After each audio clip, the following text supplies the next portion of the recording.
In the 25th year of our exile, at the beginning of the year, on the 10th of the month in the 14th year after the fall of the city, on that very day the hand of the Lord was on me, and he took me there.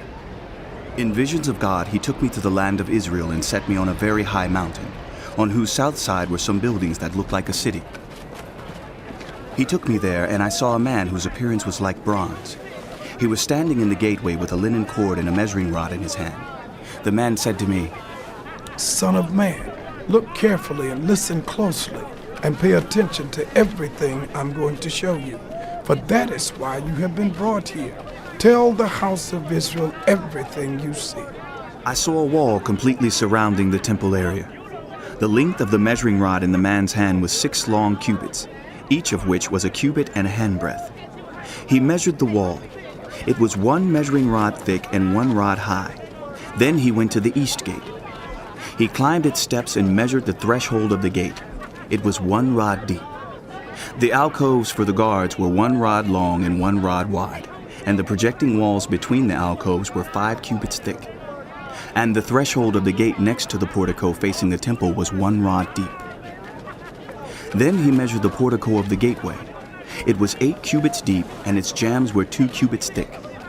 The portico of the gateway faced the temple. Inside the east gate were 3 alcoves on each side. The 3 had the same measurements, and the faces of the projecting walls on each side had the same measurements. Then he measured the width of the entrance of the gateway. It was 10 cubits, and its length was 13 cubits. In front of each alcove was a wall 1 cubit high, and the alcoves were 6 cubits square.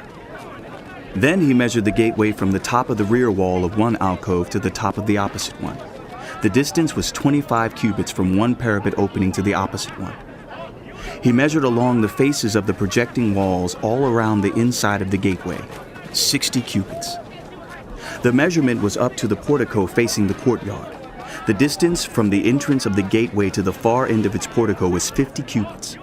The alcoves and projecting walls inside the gateway were surmounted by narrow parapet openings all around, as was the portico.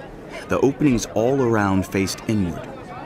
The faces of the projecting walls were decorated with palm trees. Then he brought me into the outer court. There I saw some rooms and a pavement that had been constructed all around the court. There were 30 rooms along the pavement. It abutted the sides of the gateways and was as wide as they were long. This was the lower pavement. Then he measured the distance from the inside of the lower gateway to the outside of the inner court.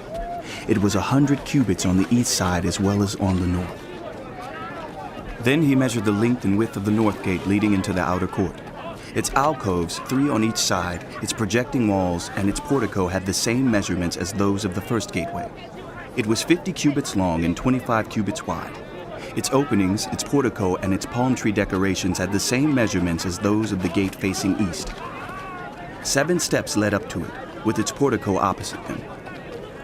There was a gate to the inner court facing the north gate, just as there was on the east. He measured from one gate to the opposite one. It was 100 cubits. Then he led me to the south side, and I saw the south gate. He measured its jambs and its portico, and they had the same measurements as the others. The gateway and its portico had narrow openings all around, like the openings of the others. It was 50 cubits long and 25 cubits wide. 7 steps led up to it, with its portico opposite them. It had palm tree decorations on the faces of the projecting walls on each side. The inner court also had a gate facing south, and he measured from this gate to the outer gate on the south side. It was 100 cubits. Then he brought me into the inner court through the south gate, and he measured the south gate. It had the same measurements as the others.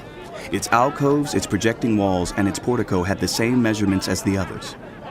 The gateway and its portico had openings all around. It was 50 cubits long and 25 cubits wide. The porticos of the gateways around the inner court were 25 cubits wide and 5 cubits deep. Its portico faced the outer court. Palm trees decorated its jambs, and 8 steps led up to it. Then he brought me to the inner court on the east side, and he measured the gateway. It had the same measurements as the others. Its alcoves, its projecting walls, and its portico had the same measurements as the others. The gateway and its portico had openings all around. It was 50 cubits long and 25 cubits wide. Its portico faced the outer court. Palm trees decorated the jambs on either side, and 8 steps led up to it. Then he brought me to the north gate and measured it. It had the same measurements as the others, as did its alcoves, its projecting walls, and its portico, and it had openings all around. It was 50 cubits long and 25 cubits wide. Its portico faced the outer court. Palm trees decorated the jambs on either side, and 8 steps led up to it. A room with a doorway was by the portico in each of the inner gateways where the burnt offerings were washed. In the portico of the gateway were 2 tables on each side, on which the burnt offerings, sin offerings, and guilt offerings were slaughtered. By the outside wall of the portico of the gateway, near the steps at the entrance of the north gateway were 2 tables, and on the other side of the steps were 2 tables. So there were 4 tables on one side of the gateway and 4 on the other, 8 tables in all, on which the sacrifices were slaughtered. There were also 4 tables of dressed stone for the burnt offerings, each a cubit and a half long, a cubit and a half wide, and a cubit high. On them were placed the utensils for slaughtering the burnt offerings and the other sacrifices. And double-pronged hooks, each a handbreadth long, were attached to the wall all around. The tables were for the flesh of the offerings. Outside the inner gate within the inner court were 2 rooms, one at the side of the north gate and facing south, and another at the side of the south gate and facing north. He said to me, The room facing south is for the priests who guard the temple, and the room facing north is for the priests who guard the altar. These are the sons of Zadok, who are the only Levites who may draw near to the Lord to minister before him. Then he measured the court. It was square, 100 cubits long and 100 cubits wide, and the altar was in front of the temple. He brought me to the portico of the temple and measured the jambs of the portico. They were 5 cubits wide on either side. The width of the entrance was 14 cubits, and its projecting walls were 3 cubits wide on either side. The portico was 20 cubits wide, and 12 cubits from front to back. It was reached by a flight of stairs, and there were pillars on each side of the